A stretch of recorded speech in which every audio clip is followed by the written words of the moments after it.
Today on the podcast, my very special guest, Chess Grandmaster, glass ceiling breaker, life philosopher, the one, the only, Maurice Ashley.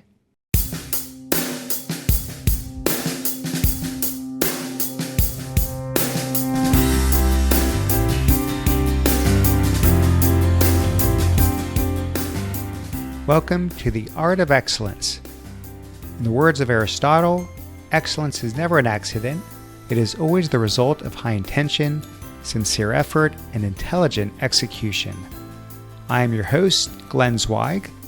Join me now as I dive into the lives and careers of world-class entrepreneurs, athletes, entertainers, scientists, thought leaders, and explorers to uncover the ingredients to their extraordinary accomplishments.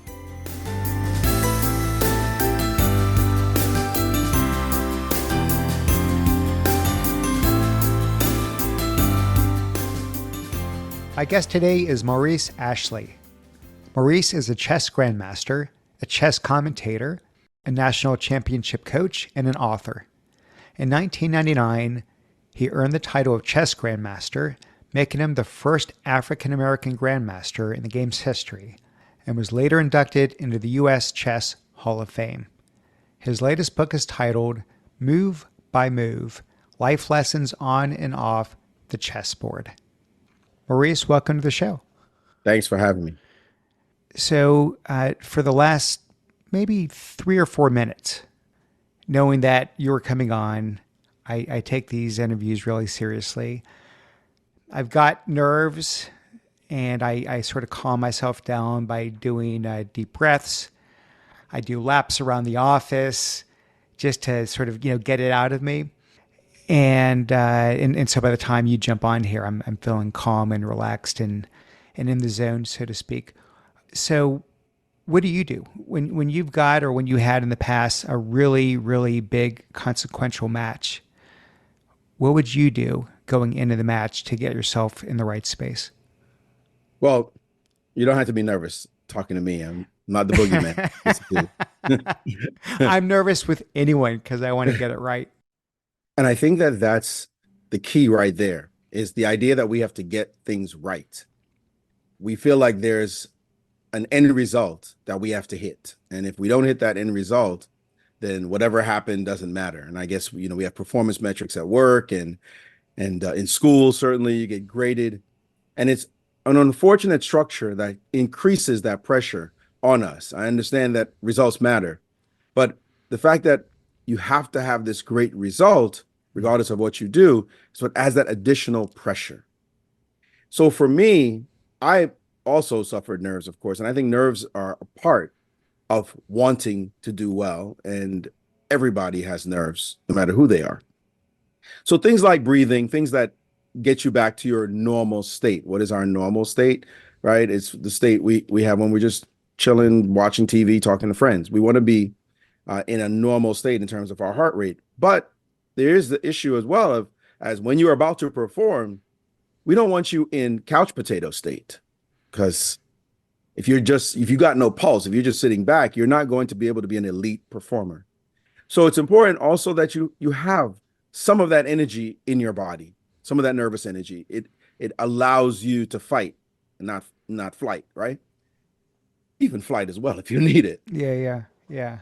So what is more than a technique to tell people is a mindset. And that mindset is that you cannot be better than yourself. You can't be better than yourself.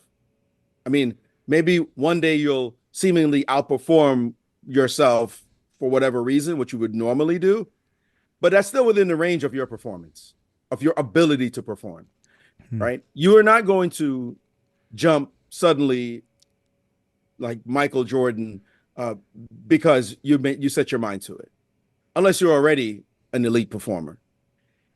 You're not going to do better than yourself, than your training, than everything that you have done to get to the stage you're at. But what you can do is underperform yourself. You can be worse than normal because of nerves, because of fear, because that day you didn't eat right, you didn't sleep right, you didn't do all the normal things that keep you at an elite level. And so the first thing that I like to remind myself of is I'm good enough. I'm good enough. I'm here. There's a reason why I'm here. It's because I'm good enough. And if I'm good enough, then I just need to hit that metric. I just need to be that. So I really ought to forget about pressure, forget about nerves, forget about the result, and just remember, be me, and it's going to be okay. And if I can remind myself and convince myself that being me alone is going to be okay, then I'm going to perform well. And and if I don't, it's just the luck of that day. But that's not something I'll have control over. What I can control is just being myself. And that's a mantra I like to tell myself just before I go into any big performance. Be myself. We'll come back to all of these techniques because you have a whole number of them in this book. But wanted to talk about Queen's Gambit for a second. So was curious why you think it became such a cultural sensation, and not just here in the U.S. but all over the world. And it's not like it was a hit just for chess players. It was a hit for non-chess players, people that never even played the game, and it became so popular overnight, the show and the game, that you couldn't even buy a chess set. All the stores were sold out. So what do you think was behind that? It was more of a hit for non-chess players than it was for chess players. Even though the Yeah. chess players, let's get that clear. Okay. It was really well done. It explored the world of chess, which is a game that people are fascinated by. The non-chess players, chess is this cultural touchstone. It's such a great game that they've always wanted to learn, but they couldn't really get into because they had all these stereotypes about the game. For one, it's boring, it's slow, it's going to be uninteresting, but especially it's just too complicated. I can't get into something that's too complicated. And the series was able to take away the ultra complicated side of chess and just focus on the drama, which was huge, was intense. You could always cut it with a knife. That's what's sitting there, the chessboard, trying to figure out that next move and knowing that if you make a mistake, boom, you're going to die. Also, having a compelling character, because here was a woman in a male dominated chess space that no one expected to do well. And she pulled it off magnificently. In addition to which, she had her own flaws. She had clear flaws in her character, and we got to watch her overcome those flaws as she ascended and transcended this space that she didn't belong. Do you remember how there were these scenes where she would be lying down, looking up at the ceiling, and she Sure. would see all of these chess moves happening, Mhm. in her mind, but she would visualize it on the ceiling. Anything like that ever happen to you? Do you have these visualizations where you can't shake it out of your head? It's not a question of can't shake it out. You don't want to shake it out. I mean, we as chess players, it's just something that's natural. When you get to a certain level, you can just play blindfolded, and the moves are just there. You see them when I speak to another grandmaster. We don't need the actual board position in front of us. We just start talking chess moves, and we'll say pawn to e4 and knight to f6, and that's an Alekhine's defense. All right, so what happened next? E5, knight d5, c4, knight b6, d4, d6. All right, main line. Let's go. And we just talk like that, and I'm watch as we're talking. We're seeing the moves go in our minds. And I've played as many as 10 games simultaneously blindfolded against opponents in exhibitions, and they just have to call out their moves and got it in my head. Now, 10 may sound really impressive, and it's a good number, but the record is 47. Right, right. But even 10, even one, how do you have 10 chessboards with all the different pieces and all the different places all stuck in your head? How does one do that? Well, the human mind is built for that kind of performance. No, no, not this one over here. No, absolutely, absolutely. But for me, it's chess. For you, it may be something else. Let's let's talk sports. Let's talk basketball, my favorite sport. If you were to say to LeBron James, all right, what I want you to do is I want you to watch 10 basketball games on a screen. just 10, watch 10 games on a screen. And what we're going to do, you're not watching them all at once. Like you're not just like looking at, you can't see all 10 at the same time, but we're going to freeze. All right, this screen, what's going on? And LeBron will look at the game and he'll see the passes and he'll see what plays were made, right? And they're like, okay, that game is that game. I know what's going on. Okay, now let's switch to another game. LeBron will be able to switch. It's like switching channels. He'll switch channels. And then when he comes back to the first game, he'll tell you where the game was, what was happening, what play was made, because he's a maestro at the game. So he's going to remember everything that happened in that game. And I've seen LeBron do it after games where he'll tell you almost down to the minute what happened in a game. Maurice, but he's not blindfolded. You're forgetting this little part. You're blindfolded. You don't have any eye contact on these boards. It's all in your head. Okay. So this is a very big point because the game is a story. The game tells a story. Whatever is happening in the game, it's not just moves, it's a story. And the human mind is particularly good at telling stories and retaining stories. So if I started a story with you about a pink elephant that decided that it wanted to play basketball. And so it goes out onto the plains, right? And it tells all its friends, I want to learn to play basketball. And all his friends laugh at it. You want to play basketball? Are you crazy? Okay, freeze that story. Now we're going to talk about a green mouse that wants to be an elephant. And I can start telling you about the green mouse that wants to be an elephant. And then I'll come back to the pink elephant, right? That wants to play basketball. If friends are laughing about it. You're following my story. You're like, okay, I got that story. And you have thousands of stories in your head. You have memorized so many tales. We can go through the history of movies you've watched, stories you told from your friends. And the human mind is very capable of visualizing it all. So for me, chess is such a dramatic story. It's like the pink elephant and the green mouse. It's like Cinderella. It's like Snow White. It's that fresh when a game starts because every move is not disconnected from an idea, from a story of that game. The person played a move that, Bobby Fischer played that move back in 1972. I know because I went over that game and it was amazing. And I happen to remember the game. Anybody who's a student of anything can visualize it in their minds because that's what the brain does. And you just have to be good or obsessed enough to want to be good at that thing in order for it to be something that you could do in your head, blindfold, or in your sleep. Okay, well, easier easier said than done. Put it there, but it's impressive. But you're thinking chess. You're thinking chess. And I guarantee if I told you we're just going to do stories, you'd have a different attitude. It's the context. And for you, like you said, the chessboard is a story in itself. Yes, it is. So I want to go back to the early years with you. You were 2 years old, I think. Your mother left you, left your siblings, all in Jamaica. She came to the U.S. in hopes of providing a better life for all of you. It would be, I think, a decade before finally she was able to bring you where you could emigrate to the United States. So your grandmother basically raised you in Jamaica for a big chunk of your childhood. I know in the long run it all worked out, but that's pretty traumatic for a kid. You think there were abandonment issues? There were definitely abandonment issues. Absolutely. My brother was 10. I was 2. My baby sister, Alicia, was 7 months old.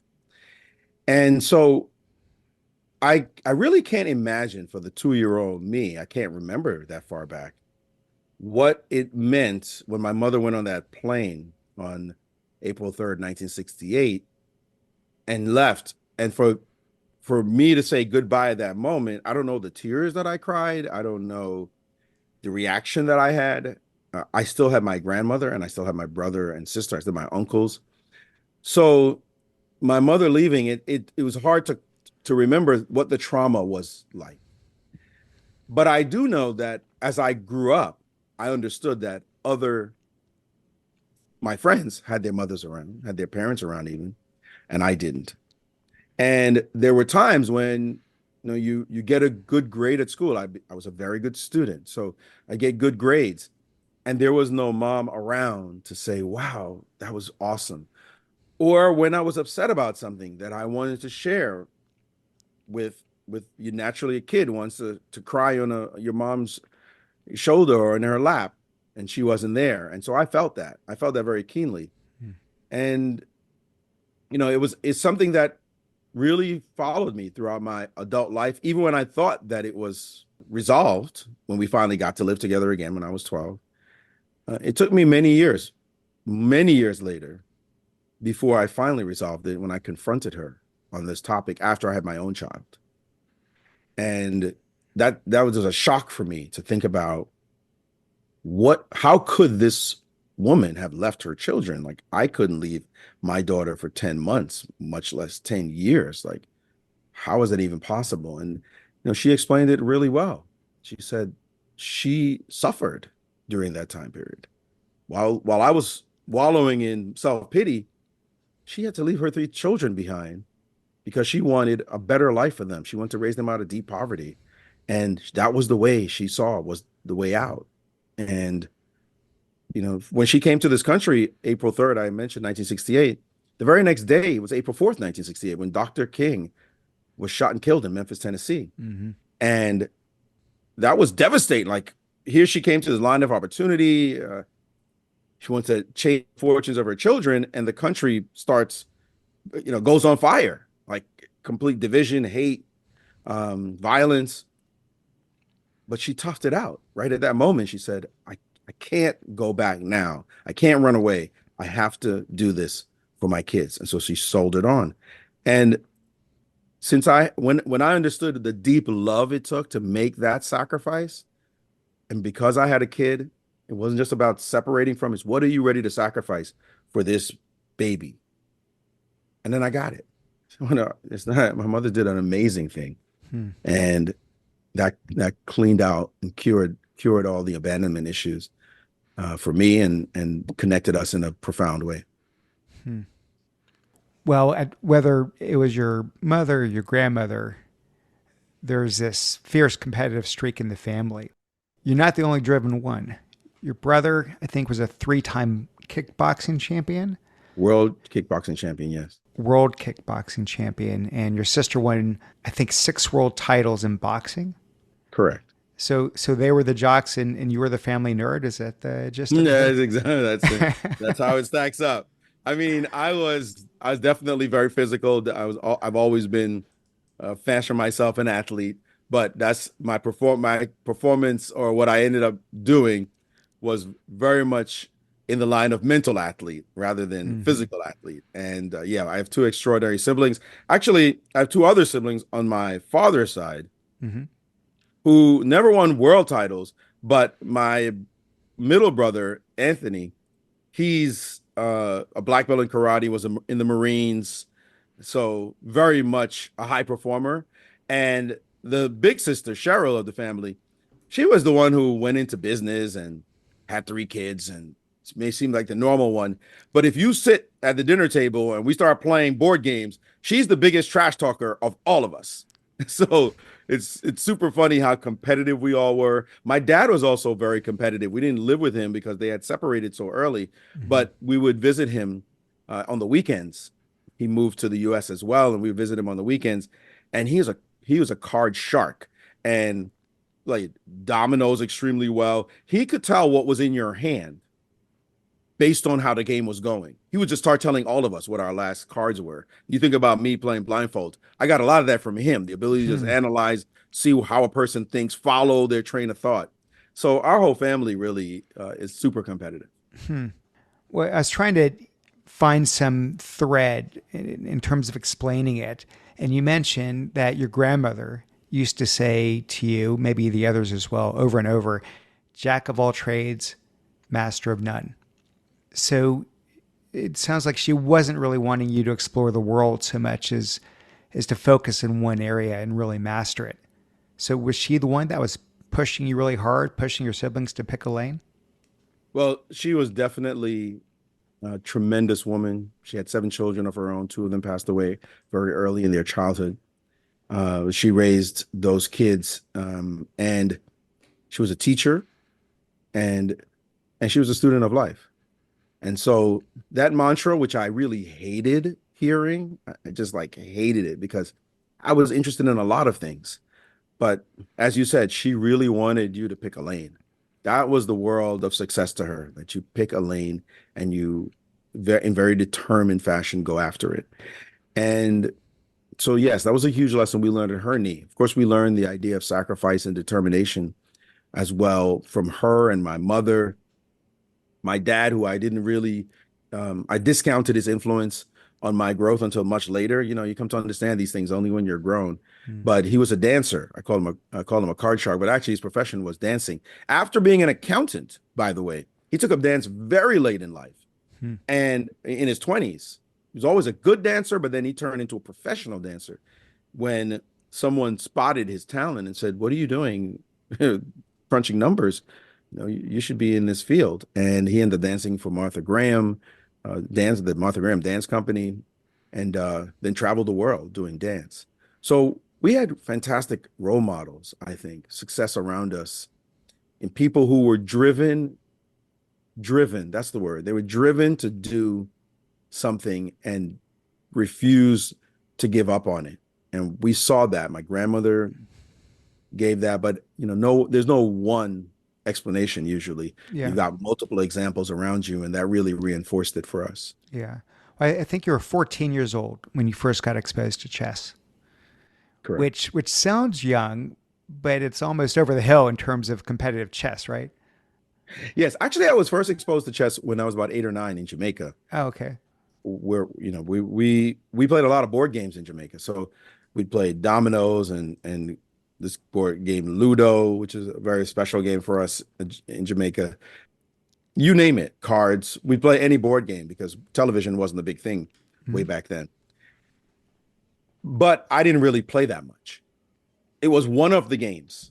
It was when I was 14 in Brooklyn Technical High School where I saw a friend of mine playing the game, and I was like, yeah, I'm great at board games. I'm a smart kid. And I played him and he just demolished me. It was not even close.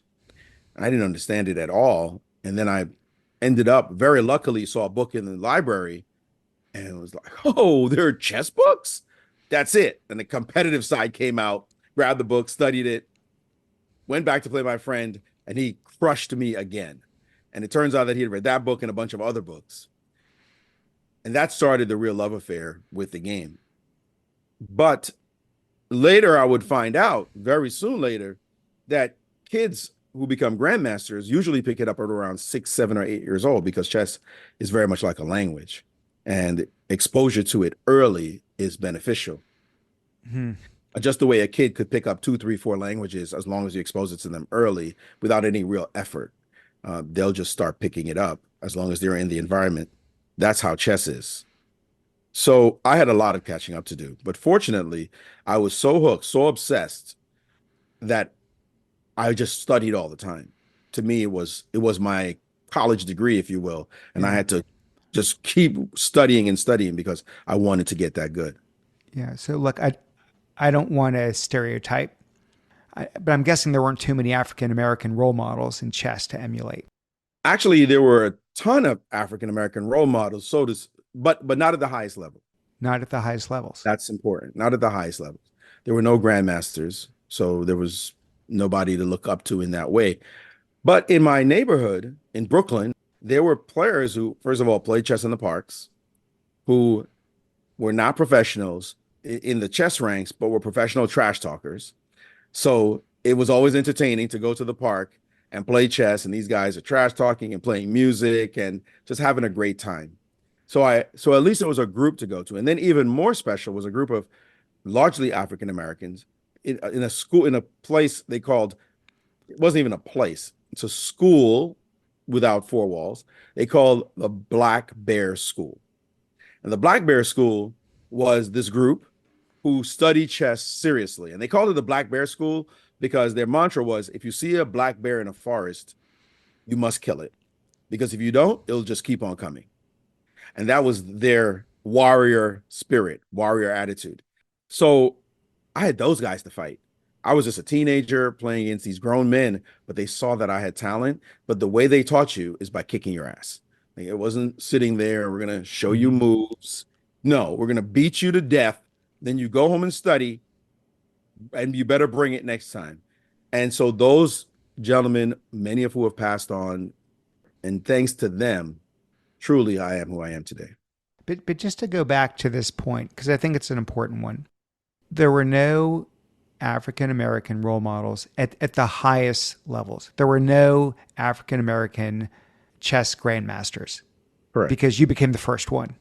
Hmm. Now, some kids might say, oh, if you want to reach the highest levels, and whatever group you identify with, and maybe that's not the group that you do, but whatever group you identify with, a lot of kids would say, oh, well, if no one in my group that I associate with has gotten to that level, it must not be for me. I must pick some other area, pick another lane, back to that earlier part of the conversation. But it didn't seem to deter you at all. Yeah, there is the reality that if you don't see it, you can't conceive it. But I wasn't about the group. I Hmm. for me, it was about trying to beat people. Hmm. Like, this is the thing that I was in love with, and I was trying to beat people. So I didn't have to identify after that with somebody who looks like me in order for me to get to my goal, which is I want to crush you. Like, I don't want to lose to the people around me. I don't want to lose to my friend at school who I eventually beat. I don't want to lose to the guys in the Black Bear school who I also eventually beat. Then when I went to the chess clubs and those guys were winning against me, I didn't want to lose to them. All I wanted to do was beat whoever I sat in front of. And once I started finding out about grandmasters, that there were higher levels of play, that's it. I want to be like this group. Like, that was my group, grandmasters. I want that title.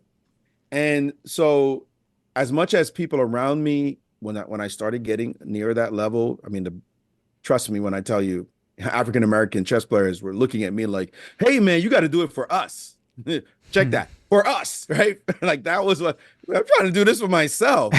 That pressure really built up Yeah. in me to want to perform, and I understood the sentiment because African Americans, generally speaking, are not thought of as high intellectuals. Many examples as we have, but overwhelmingly, what the media show is the athletes, right? The musicians, the performers. And rarely do you see the many examples of African American intellectuals performing in quietly, where the writers, the astrophysicists, of course, Neil deGrasse Tyson, many people know. He was on the show here. Right. I mean, those examples I also knew, right? I knew those are role models for me. So I knew that there was representation in that space. Chess just happened to be an intellectual activity that we hadn't broken into yet, but I was fully confident that I'd be able to get to that level. Confidence is not the right word. I had to. It was necessary that I get to that level. Otherwise, my life's purpose wouldn't have been achieved. Hmm. Why did you attach your life's purpose to this? Uh, chess, it's a I wanted to say it's a cruel taskmaster. I don't think that's the fair way of putting it, but it's true. I mean, it finds its devotees. Chess is a game that's been around for 1500 years in various forms, and there are those who it's like the game knows you're one of us. Hmm. You're going to be in this part of the party. You have to play this game. So I was hooked on it. I was obsessed by it. I had to do it, and every grandmaster will tell you the exact same story. It's the same thing. They were just hooked. They had to get good, and so the game just finds its devotees. And Hmm. I knew I was a slave to the game, and I still am.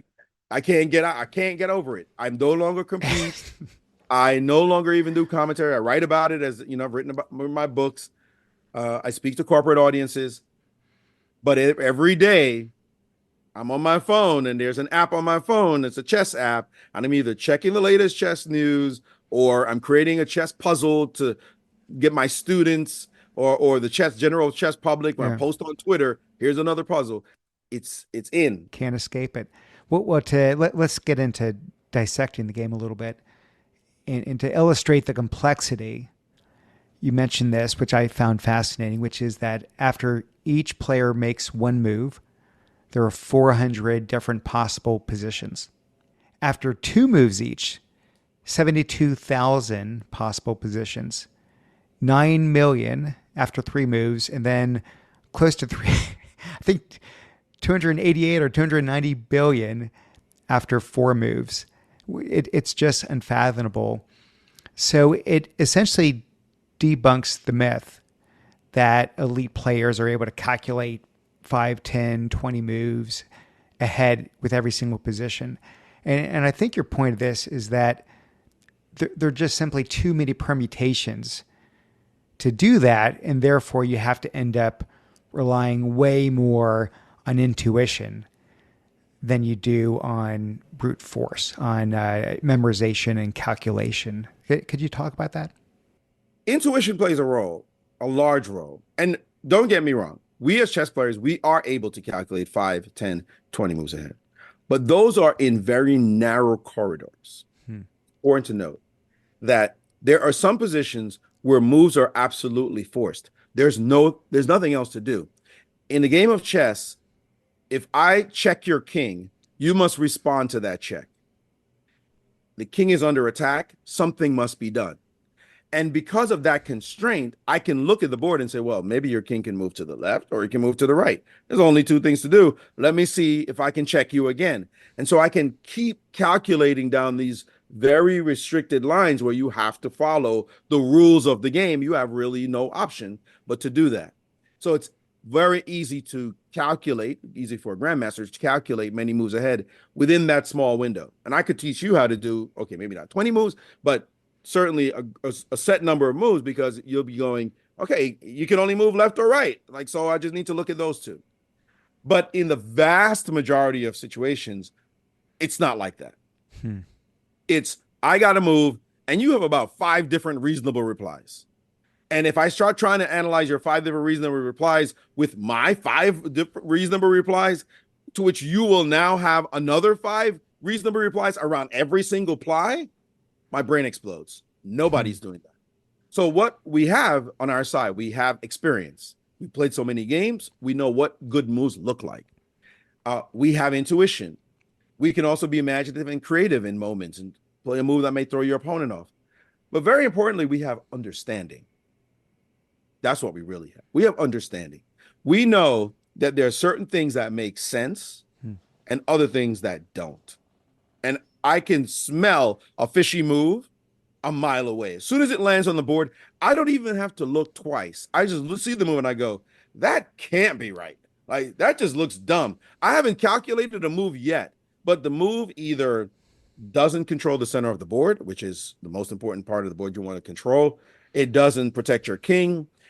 It takes a piece offside, which means that it won't be able to work harmoniously with the rest of the forces. So that one is a particular glaring one. And it's easy to spot, right? Like, if all our pieces are in the sector, critical sector, everybody, the fight is right here, and one of your pieces wanders off, you go, what is that? You must be either a genius or incredibly stupid that the battle is being waged on this front right here. And you took one of your pieces and sent it all the way on the other side of the board. So I'm going to inspect it just to make sure what's the sense. But then I'll say, okay, you are being stupid today. And then it's on. So because of we have thousands of those little heuristics, right? Little methods and little signposts that tell us when a move makes sense or not, because we have enough of them in our heads, we don't really need to calculate everything in depth, because your sirens will start blaring when you see an ugly move. And you'll say, and ugly is the right word for chess players, by the way. Yeah, that's ugly. Oh, no. Oh, no. I have to punish that move because it just doesn't make any sense. That's what we rely on most. I want to talk about this notion of a beginner's mind, because you say this is really important in chess. And that is the ability of the most elite chess players to see the board through a beginner's eyes, as if looking at it for the very first time, to see everything with a fresh perspective. So when you're one of the best in the world, when you've played tens of thousands of games over your career, how do you go about cultivating a beginner's mind? Cultivating the beginner's mind first comes from cultivating the beginner's attitude.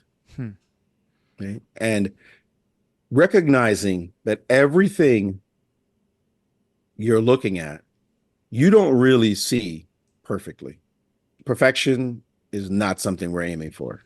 And we'll say, oh, nobody's perfect. Yeah, you're right. Not even the best players aren't perfect. I don't care who they are. And if you humble yourself to the richness, the possibilities, the complexity of the universe, Mm-hmm.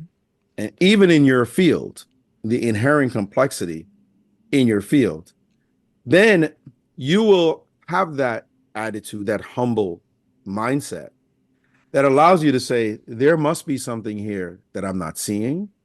There must be something here for me to learn. There must be something here that I can uncover. And usually there just is. There are things that seem deep, like deep truths, formulas for scientific formulas that simply could not be challenged. When Newton started talking about the laws of gravitation, all the scientific community said, it's done. This guy's a super genius. He's explained it all. 300 years this edifice stood until a guy working in a watchmaking shop said, I got another idea. Of course, it was Einstein who came up with his own take on this and transformed the space. So what we thought we knew hundreds of years ago went by, and scientists realized that that's a limited explanation. And then even Einstein, when he heard quantum mechanics, quantum theory, no, I don't like that one either. That doesn't make sense to me. And again, the science continues to grow. So that's the mindset chess players have, and that's the mindset I think every elite performer should have, is that your field isn't done. 400 years from now, what we think is excellent, they're going to look at as childish. That's going to be basic. Humanity keeps building on itself and on the previous generations. So you are a baby, maybe less than a baby, right, to people 400 years from now. We just have to accept that. That's our place in the timeline. And that to me is the right attitude to keep. We're on this journey that continues to build and build, and more becomes revealed to us over time. So who are you to think that you've arrived at the finish line and that you're so excellent that there's nothing more to learn? And those that think that they have arrived, those that essentially are closed off to learning, well, in that case, they never truly reach that upper echelon. Would you agree? It's an interesting question. What is the upper echelon? Right? Like, you become the best in the world. All right, let's say that's the upper echelon. I am the best in the world. I have Magnus Carlsen, who's the world chess champion, who was the world chess champion, but the number one rated player in the world, and maybe the greatest player in history. Mm-hmm. Now imagine Magnus Carlsen playing against a computer. Now, 30 years ago, he would have crushed it. But Kasparov lost to Deep Blue in 1997. Kasparov was the then world champion, lost to Deep Blue, and that changed everything. And now this generation realizes, okay, the computers are better than us at chess. But they're not just better, they're much better at us, much better than us. My phone, I could start with my phone, and I start playing Magnus, and Magnus is in trouble. My app on my phone is beating the world chess champion. So that means that he's got tons to learn still. Performance issues, like how are we going to figure out how to beat these computers because they're just way better than us. And so what is upper echelon in chess? The computers are currently upper echelon. But guess what? My phone doesn't stand a chance against some big mainframe supercomputers. And those supercomputers don't stand a chance with the quantum computing that's coming fast that's going to make them look like children, right? So what's upper echelon? This upper echelon, it's a false marker. It's upper echelon amongst us humans. Okay, if you want to start with that, like I'm just going to be better than all the humans. All right, that's a standard. That's a great standard. That standard makes you a lot of money, right? But recognize that it's a limited standard. It's this constrained view we have of the world that we're competing against humans. That's really the race. And so I want to get into the level where I am performing best among humans or being the upper echelons among fellow humans. And when you think of it that way, like we're always learning, right? We're always growing. We're never really that great. We're just bet. I know it sounds a little depressing. Like, no, I'm pretty good. Yeah, you're pretty good. But if you had a race with a cheetah, you suck. Like, get over yourself. Usain Bolt races a cheetah. Maybe no, he's gonna get run down. It's gonna be pretty fast. So have the right attitude. Just have the right attitude and keep growing every day. Hmm. Just keep growing every day. That's to me what real upper echelon thinking is the person who says, today I'm going to be better than yesterday. My only race is against yesterday's self. Hmm. Yeah, I like that. Let's talk about mental toughness. And you say that this is a requirement, right, for maintaining focus throughout the game. And these are games that can last, I assume, hours upon hours. And focus often dips when you're ahead, which is sort of interesting. And the tables can turn very quickly. And so this is why momentum is often an illusion when playing against the very, very best, because your lowest concentration is often the time when you actually got the biggest advantage on the board, given how important, and it makes complete sense. You sort of let your guard down, if you will. So how do you maintain your focus and concentration for so many hours? Is there training involved? Is it a mindset? What do you do so you don't ease up on the gas, so to speak, and let someone turn the tables on you? There are a couple of things. You mentioned mindset, and mindset is critical. How hungry are you when you have a lead? Because our sloth brain kicks in. I mean, you just get Sure. complacent so easily. You see it. People are paid. I'm going to go back to basketball. They're being paid millions of dollars, these players. You see a team up 25 points, 20, 25 points. How many times do we see that lead get blown? You're staring at these, but you go, wait, you got a 25-point lead and you relaxed? You're being paid millions of dollars. All your fans are watching, and you relaxed and let the other team come back. And by the way, not just it just doesn't happen against elite teams. It's worse if you're beating a so-called bad team, Hmm. right? If you're the number one team and you're up 20 points against a bottom basement dweller, it's like, oh, well, yeah, because they suck. So we're just going to beat them. And then you see the performance. The performance is less. You see the players, it's kind of like relax. They start going through the motions until all of a sudden the other team that's playing their tails off, because they're professional players after all, suddenly cut it to 6 points. And what happened? Let's get it back again. And we know how hard it is to re-rev the engine. Mm-hmm.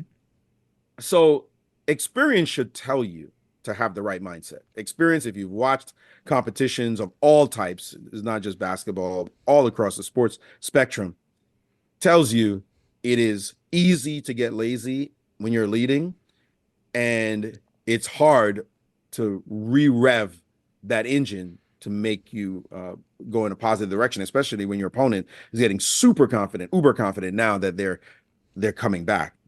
So one is a mental attitude, but what specific things can we do? Well, first of all, one of the best things that sports has that chess players don't is a coach on the sidelines. Hmm. I'm a big Nick fan, being a New Yorker. And Tom Thibodeau is one of those great coaches that he sees the shift starting just a little bit. Timeout. We're stopping it right here.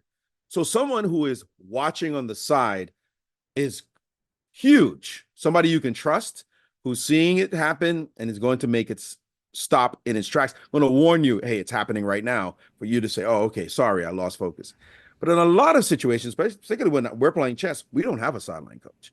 We have to do it ourselves. So we have to perform this self-coaching. And what happens is that it's all happening in your head. So sometimes I'm playing a game, I'm starting to win, and I'll say, oh, I'm crushing this guy. This is over. Man, what am I gonna have for dinner later? Mm-hmm. What, oh, are the Knicks playing tonight? Oh yeah, they're in the playoffs now. I'm feeling good. Jalen Right, Brunson's right. kid. Right. And then once that starts, I start losing that little bit of focus, and I start thinking about the game. I go, whoa, what am I thinking about? Whoa, get back to the game. Get out of that. Get back to the game. So there's perpetual conversation going on Hmm. that I'm tracking. I have to track myself. One of the hardest things to do is to track yourself. It's like having, a wrist monitor on and checking your heart rate and pulse and everything else. We have to do that ourselves. And we have to learn to consistently be our own barometers. And Another thing is in the moment to count breaths. Hmm. So breathing, but actually counting the breaths. So it's not my move, it's my opponent's move. I've looked at the board, I figured I know pretty much what's going on. A great exercise in that moment is to just start counting breaths. Breathe deep, that's one. Exhale, come back, that's two. And just do that. It makes you calm down, it makes you feel better, but it also gives you something to log on to so that you're not, again, fantasizing about the Knicks winning the championship or what you're going to be eating for dinner or Hmm. whatever else. So that's really, to me, having a coach, a lot of self-talk, and then specific breathing exercises, counting breaths are the things that I think that I used that were very effective, but others may have their own. And it's really all about bringing yourself back to focus. Nobody stays focused the entire time. Nobody stays focused the entire time, but it's making sure that you have methods that when you lose focus, you know exactly what you're going to do to bring yourself back. That's the real key. Well, you also mentioned, I mean, look, you're not always going to win the games, of course, and you talk about the value of failure and how it gives us an opportunity to learn from mistakes. So, was curious when you would play and lose, would you go back and study your games and dissect all the moves you made to understand what went wrong? Is that how you do it? Now, how I do it all, everybody does it. Yeah, Okay. I'm here, you talk, I go, yeah, that's chess right there, right? That's what we do. We even have a thing called postmortems, where after a game, the two players who played, because Hmm. we record the moves, so you can redo the game. If we also remember the game, but we also record them just so that we can make sure we have an accurate record of the game itself. And then you go over the moves and you say, so what do you think I should have done here? What was wrong here? And that way, the actual competitors teach each other about what ideas may help them to improve for the next time. So that's just standard operating procedure. And if I don't do it with my opponent, I go back and do it with a coach. If I don't do it with a coach, nowadays you can just do it with a computer. You put the moves in the computer, and the computer says, "Hey, dummy, you could have played this move." You're like, "Oh, Well, I was going to ask you, would these more often be strategic flaws or mental mistakes? they're all of the above." All of the above. Your mistakes are fall into different categories, Hmm. whether it's strategic, whether it's tactical, whether it's mental. Those are patterns that you want to unearth. And so, one of the techniques that I tell people Hmm. is categorize your mistakes. Most people, if you ask a big room, what are the type of mistakes that you make under certain circumstances? Most people haven't categorized those mistakes. If you made a mistake today, did you make a record of it? What was the mistake that I made? Make a record. Why did I make this mistake? Make a record of it. Like put it somewhere and tag it. What was the nature of my mistake? Was it mental? Was it strategic? Was it tactical? Right? Was it distraction? That happens all the time. I'm trying to play online and something happens in the room and I look away and I come back and I just blunder. Distraction, right? If you got kids, you know you're going to be distracted. But usually when people make mistakes, what they do is they kick themselves and they say, that was stupid. And they ignore the reason behind the mistake. They don't categorize it. They don't say time of day, right? State of mind, hunger level, like hunger, famished or not, uh, thirst levels. People don't categorize their mistakes. And then what happens when you categorize your mistakes is a year from now, you can look back on the year and say, what is the actual specific nature of my mistakes? What are the ones that are really the big ones that I saw repeat themselves? Chess players track that stuff. That's the stuff we track. We track our mistakes. And by tracking your mistakes, you can say, this is what I need to fix. This is what I need to address. Instead of the attitude of, no, rip it up, forget it, I won't do that again. No, track it so you can see it. You can identify why it happens, and then you'll be able to address it most effectively. It sort of comes back to this intuition. I mean, you've got to have really, really good pattern recognition because when you're looking at, oh, I made this error or that error when the board looked like this, but back to your earlier point, there are, once you get to the game where you're halfway through the game, there are hundreds of billions of possible moves. So you're probably never going to see that exact situation with all those pieces exactly as they're set up. So you've got to be able to sort of extrapolate, right? Conceptualize off of, I assume, when you're looking at the mistakes and how to preempt them next time around. Yes, pattern recognition is huge. To spot those kinds of chess Hmm. specific patterns is very huge. No question about it. And that's where we get to what I call the tactical mistakes. There's a pattern I didn't know. Oh, that exists. And those become less and less the better and better you get. But I don't think, for me, something you don't know is not necessarily a mistake that you suffer from, that you lose sleep over. Right? I didn't know that. Right? What? Hmm. How could I just guessed at it or necessarily figured it out? I didn't know it. I'm not going to lose sleep over that. The mistake I'm going to lose sleep over is what I do know. The error, not in the space of ignorance, but in the Hmm. space of supposed competence. And so I write, for example, in the book about an example against his grandmaster. I had a game against Grandmaster Robert Byrne, and I was not yet even an international master, right? Which is the level below grandmaster. So for me to be playing as a grandmaster, this is a big deal. And I was eating his lunch. Like I just right out the gates, he made a big mistake, and I was all over him. And what did I do? I got cocky. I was a young, cocky kid. I got up from the board. I started walking around and I started dreaming about the fact that this game is going to be published for all to see in chess magazines. That's literally what I thought. A friend of mine, Yeah. uh, Natasha is her name. I can see the picture right now. This was 1988. Can you imagine? I still remember vividly. She came up to me and she's looking at me like, "What's going on?" And I said, "I am crushing him, and this game is going to get published." And she looked at me. She went over to the board. She saw that I was crushing him, and she went back to her board. So I'm thinking this is cocky attitude.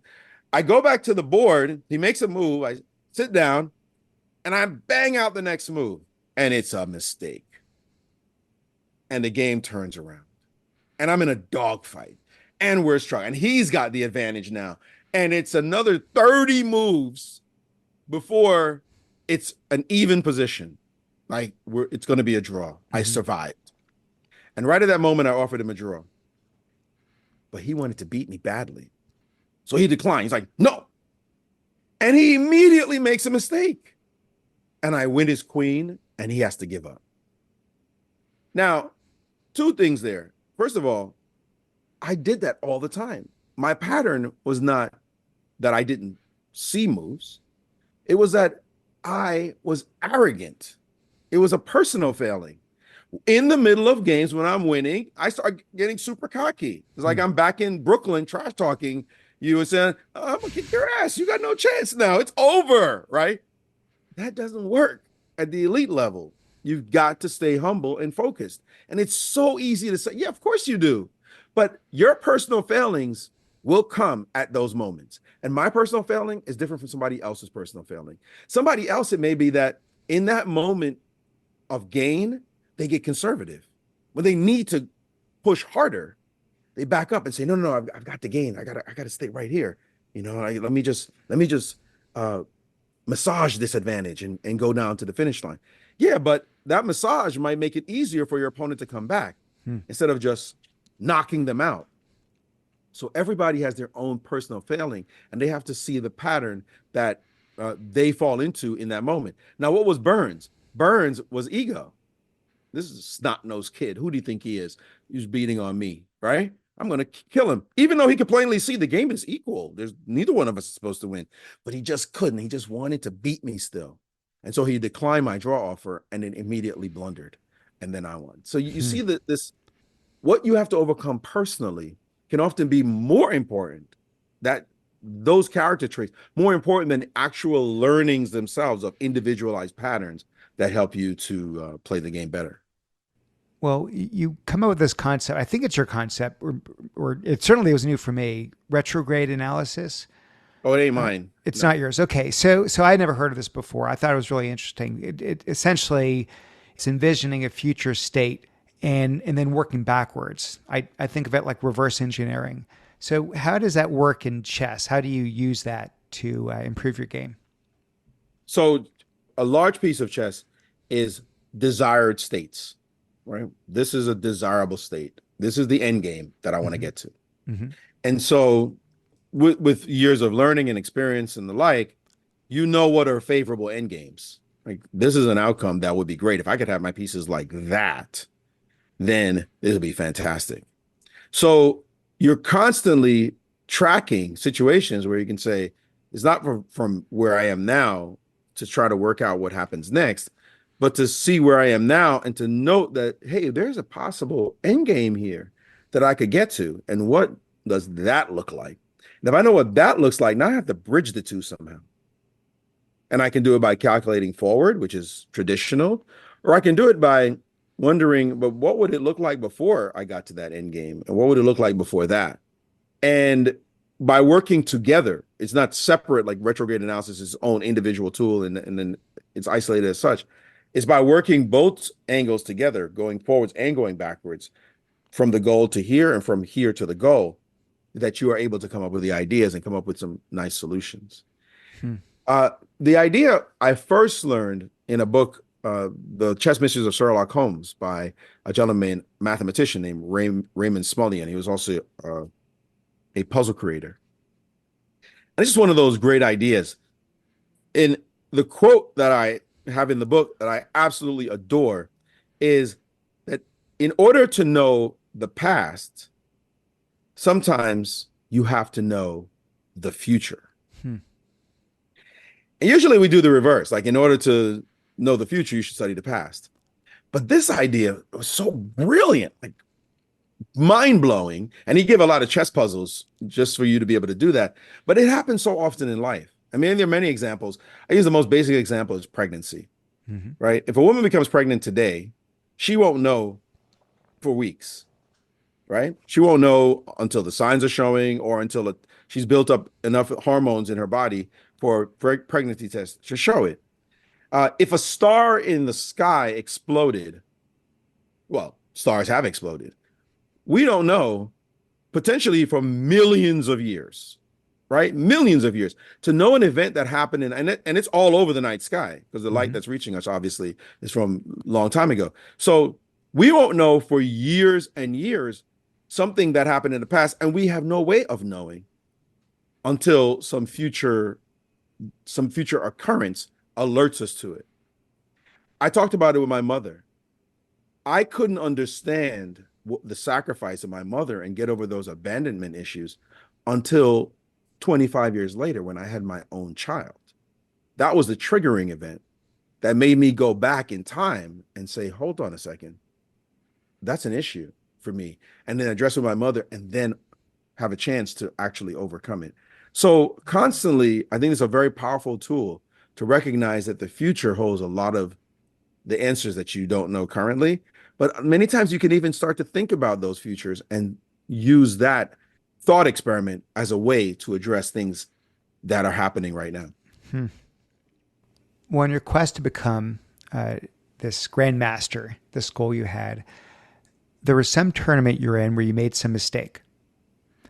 And someone, I think it was another grandmaster, you weren't a grandmaster, of course, at the time, they were watching you. They came over and gave you advice. And they said to become a grandmaster, you must first be a grandmaster. So simple, yet so profound. And I think you took the advice to heart. So it sounds like maybe this was an inflection point for you on this quest. One of the greatest words that were ever said to me, one of the greatest pieces of advice. It's so profound. And it came at a time when I was playing a game where there was an option. The option was to capture a piece that was an important piece, a rook, the second most powerful piece on the chessboard. I could capture the rook with my bishop, which is worse than a rook, or I could take a lowly pawn. Like, just, you get it. So take this lowly pawn. And I had a choice. And in the moment, if I had won that game, I would have gained enough points to get the Grandmaster title. The right move was to take the pawn, but unfortunately, I took the rook, blew all my advantage. Game turned, lost the game. I was devastated. And that's when Shabalov, Grandmaster Shabalov, said those words to me. And, it was like some Yoda Hmm. stuff, what? Feel the force, right? But what he was saying to me was, you don't achieve a goal by achieving it. You achieve a goal long before. You have to be prepared in that state of preparation, not just from a chess standpoint, but most importantly, from a mental standpoint. That when that option comes to be greedy and grab the most delicious looking thing, or stay cool, calm, and keep all your gains, you'll have that mindset. You'll be so cool, calm, and collected in the moment that you'll say, it's cool. Things are going to work out. You'll come in as a grandmaster.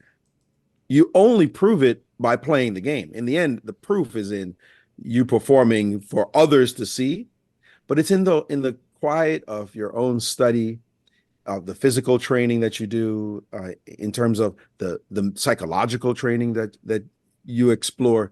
All those things that you do beforehand get you ready for those critical moments that happen in battle. And that was so important for me to understand, that it was indeed a personal failing. It was, I'm going after the points. It was chasing the result that had my mind going in the wrong direction and had me making the bad decision when the time came. I didn't have to prove it at the board. I mean, in the end, so that I could get the official certificate, the International Chess Federation awards you the title. But I had to be the grandmaster walking to that board. I had to be that good already and know that I was that good. And he just, I understood to go back, do the work, prepare myself, get ready for that moment, uh, be that in the quiet of my own study where nobody was watching. And then when it came time to perform, I was just ready. And when I had that opportunity again, that's exactly what happened. I had a choice between giving away material, which chess players don't want to give away anything, or keeping it. And in that moment, I was free and I said, you can have it. I'm just playing chess. And that won me the game that gave me the title. Very interesting. I think somewhere along the way you also took up Aikido and meditation. What did those practices do to help elevate your game? How did those factor in? Well, meditation is pretty straightforward because calming yourself mentally is great for whatever you do, Hmm. right? Also, it helps you to stay focused. When I talk about the breath, focus on the breath. That's a form of meditation. But Aikido was really special. And Aikido was the thing that literally took me over the top, because the main concept behind Aikido is using your opponent's energy against them. That's the main concept, that you're not the one using the force or applying the force. You're just going to use your opponent's energy against them. And on the chessboard, I was the kind of kid or kind of player grew up where aggression was the right attitude. Like, you just attack, Hmm. just throw all your pieces at your opponent. You might have to sacrifice some of them. Just go after the king, rip all the defenses, checkmate, and get published in the magazine, right? But when I did that against grandmasters, my attack would come too quickly. My pieces that seemed like they were super aggressive would be slightly off center. There'd be a little bit of miscoordination because I hadn't prepared my attack sufficiently. It's like the desire to attack, other and not the conditions that made it right to attack. And I realized I was like missing the mark constantly. It's that person who has that big, the boxer who has the big punch, right? Hmm. And you do that big punch, and you're gonna hit, and the guy moves slightly out the way, and you miss. And now, not only have you missed, you're completely off balance. You're fully exposed, and here comes the left hook that just slaps you in the face. It just boom, nails you. That's what I was doing on the chessboard. Hmm. And I didn't understand it because, yeah, you know, I grew up in Brownsville. Mike Tyson's from Brownsville, and that's where I grew up. Like you hit him hard, hit him fast, and that's what it was on the chessboard. So just like if you look at Mike Tyson, he had that ability to bob and weave. Like that's what he did. You, we all see his flurry of punches, but his real skill was his ability to duck from bigger guys who would try to land on him, and he'd just go right under the punch, and they'd be off center, and boom, he'd hit him. That's what I learned from Aikido. I didn't do it in boxing because I didn't want to get my face punched in. Aikido really focuses on that 100%. 100%. How do you use somebody's energy against them? And not only using their energy, because that sounds a bit abstract, but actually hyper accelerating the force, the direction in which they were going, right? So that means if somebody punches, you're not trying to duck and then hit them. Mm-hmm. You're trying to take the arm that punched, catch it, and take that force in the same direction that it's going in. Which means if I can't pull my arm back because my arm is still going in the direction that I punched, then I'm going to fall because of my own force, right? I'm going to go in the direction of this punch, but I can't keep my feet under me because I punched so hard. And if we can just accelerate that punch, that person is bound to fall. They're going to spin actually, right? You're going to look stupid because you just made this big punch and your foundation isn't set because we pulled you off of it. So that idea was so deep. Let me tell you, when I actually realized it while I was playing chess, again, from something that I was doing, and I understood martial arts because my siblings were martial artists, and I studied Bruce Lee and all that, just for the mental side. When I realized it, I said, I need to get it in my body. I need to understand this, not just abstractly. I need to understand in my body. So that's why I took up Aikido, because I wanted to understand it on a physical level, which I then translated into a mental application on the chessboard. Anything else that you had to change about either the game you were playing or you yourself, work you had to do on yourself to get to the point where you could then be the grandmaster, as you put it? Absolutely. I mentioned this thing about arrogance. I also had this weakness that really was related to, probably part of it was my mother not being around, but certainly it was how people around me reacted when I was showing how smart I was as a kid. Because when you're a smart kid, what happens? People around you say, "Oh, you're really smart. What a bright person." That's food for you, the food for the ego. You feel good. You want to keep showing your parents and those around you that you're smart. So I would play chess that way.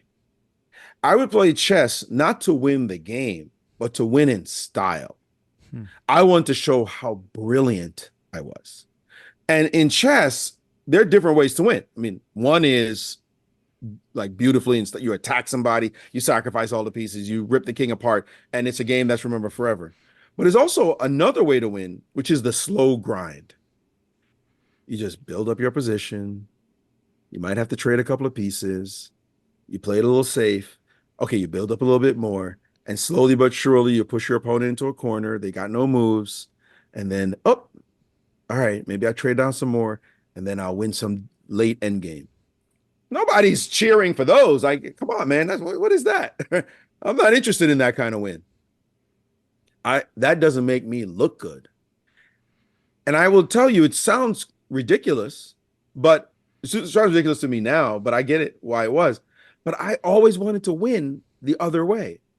I gave value to this way that made me look good. It was the little boy who wanted his mom to say, "That's so cool, honey. That's beautiful. I love you."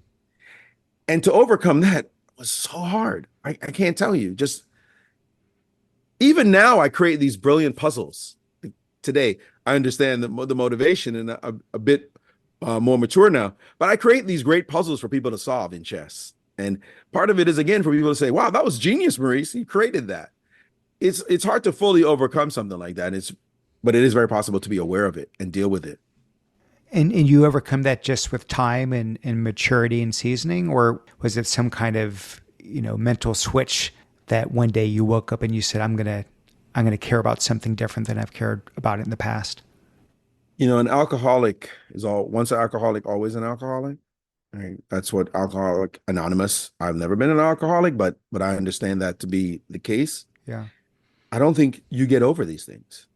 I think you manage them. You understand them. You know the motivations behind them. You don't have to be fully cured in order to perform well.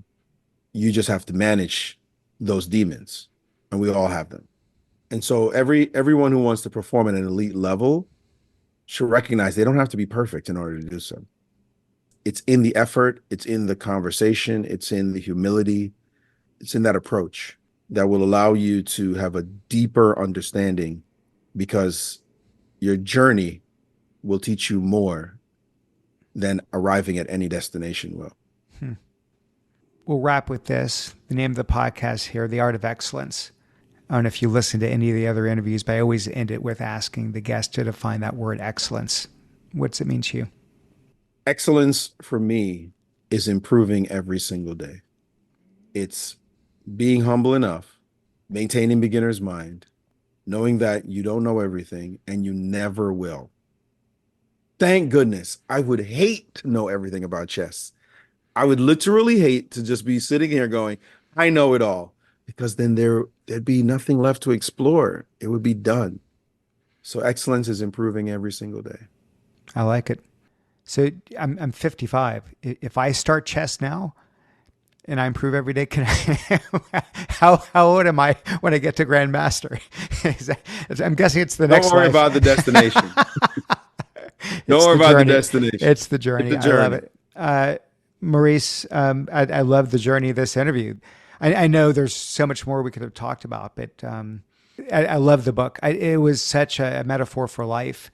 I play the game very casually. I never realized how much one can extrapolate from a board game of moving, knights and rooks and all this to life. And I loved it. So thank you for spending time with me and my audience. Really enjoyed it. Thank you really so much for those words, and thanks for having me. Thanks for listening. If you enjoyed the episode, here's my ask of you. First, if you haven't already, please subscribe to the show. You can find it on iTunes, Spotify, or your favorite podcast app. Second, tell a friend. Better yet, share it with all your friends and contacts on LinkedIn, Facebook, Instagram, TikTok. Honestly, wherever you hang out online is fine with me. Please leave me a review if you could on iTunes or Spotify or both. The reviews really do help. And finally, try to find one takeaway from this episode that you can apply to your own life. Commit to trying something, anything. As the saying goes, no harm in trying. I leave you with this one question. How do you define the word excellence?